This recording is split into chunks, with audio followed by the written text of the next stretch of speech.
मैं गांव से पढ़ाई पूरी करने के बाद शहर आया, लेकिन मुझे रहने के लिए कहीं छत तक न मिली। फिर मुझे एक आंटी जी, जिनका नाम मंजू देवी था, उन्होंने अपने यहाँ रहने की जगह दी। घर में सिर्फ वो और उनकी बहू अंजलि ही रहते थे। अंजलि बहुत खूबसूरत थी। मैं उसे देखकर उसका दीवाना हो गया था। उनका बेटा ज्यादातर बाहर ही रहता था। एक बार मंजू देवी की तबीयत खराब हुई तो उनको हॉस्पिटल में भर्ती करा के जब मैं घर आया तो अंजलि घर पर अकेली ही थी। फिर उस दिन हम दोनों के बीच कुछ ऐसा हुआ। मेरा नाम समीर है। मैं गांव से पढ़ाई पूरी करने के बाद शहर में पढ़ाई करने आया था, ताकि अपने माँ बाप के सपनों को साकार कर सकूं। कहने को तो यह शहर बहुत बड़ा था, हजारों मकान थे, पर मुझको रहने के लिए एक छत तक भी ना मिल सकी। मैंने बहुत कोशिश की पर कामयाबी ना मिली। एक कुंवारे लड़के को कौन किराएदार रखने का जोखिम उठाता।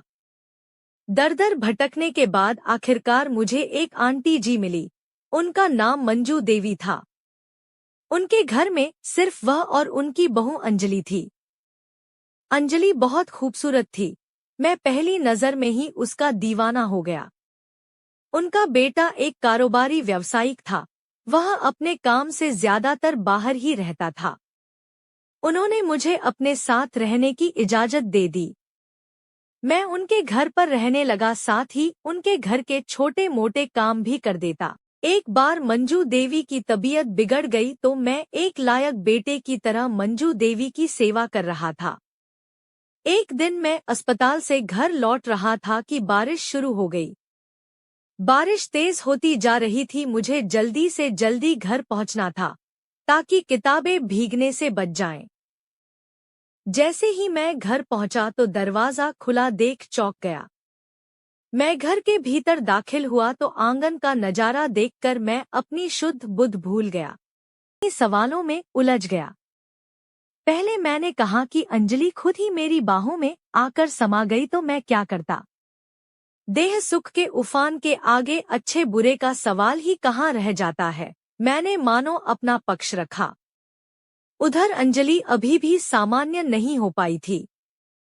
आज एक अनजान पुरुष के संसर्ग में उसे अकल्पनीय सुख की प्राप्ति हुई थी। ऐसा आनंद तो उसे आज तक उसका कारोबारी पति भी नहीं दे पाया था।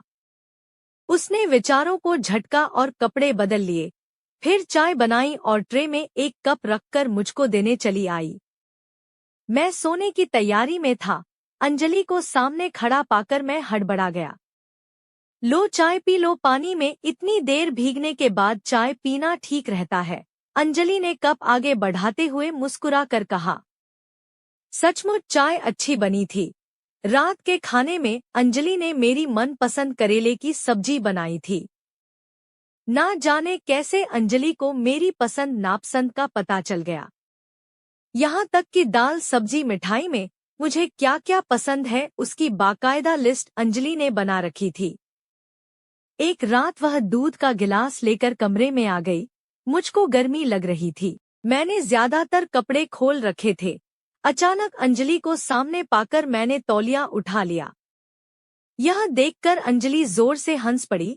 निर्झर झरने सरीखी हंसी कानों में मिश्री घोल रही थी।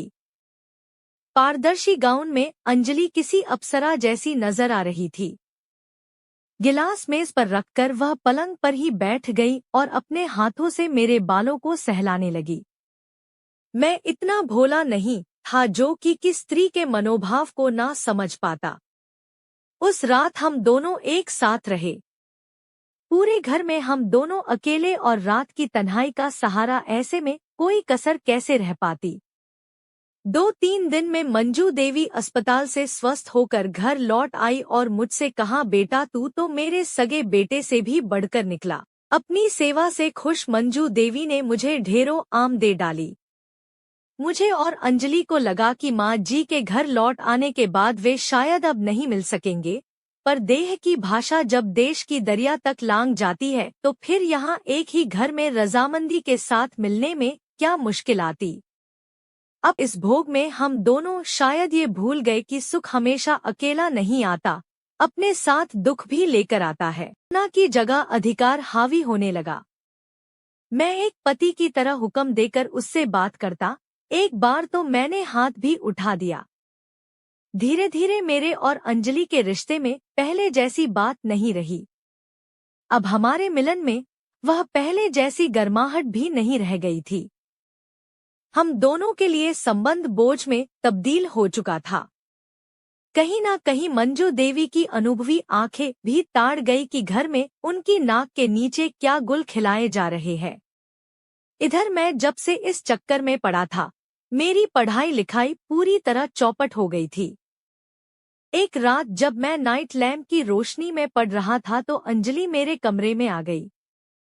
उसने लैम्प का स्विच ऑफ किया तो मैं चीख पड़ा, यह क्या तमाशा है, जाकर अपना काम करो और मुझे पढ़ने दो। अंजलि ये सुनकर हक्की बक्की रह गई। उसे पहली बार महसूस हुआ कि पति की गैर मौजूदगी में किसी गैर मर्द के साथ संबंध बनाकर उसने कितनी बड़ी भूल की है। नहीं, अब वह इस दलदल में और नहीं गिरेगी, जो होना था हो गया। ये संबंध अंधे कुएं में गिरने के समान है। मुझे कुएं में नहीं गिरना। अंजलि ने मन ही मन निर्णय लिया। उसने फोन करके अपने पति को जल्दी आने को कह दिया ताकि ये किस्सा विराम ले सके। मैं भी जितना जल्दी हो सके इस संबंध की बोझ को सिर से हटाने के बारे में सोच चुका था। मिलने की पहल रजामंदी से हुई तो अलग होने के लिए भी परस्पर रजामंदी काम आई। मैंने बहाना बनाकर घर छोड़ दिया और दूसरी जगह जाकर रहने लगा। जीवन में घटे इस घटनाक्रम को हम दोनों एक स्वप्न समझकर भुलाने की कोशिश करने लगे। तो दोस्तों, यह थी आज की कहानी। अगर आपको कहानी अच्छी लगी है तो वीडियो को लाइक करें, शेयर करें और हमारे चैनल को सब्सक्राइब करें। धन्यवाद।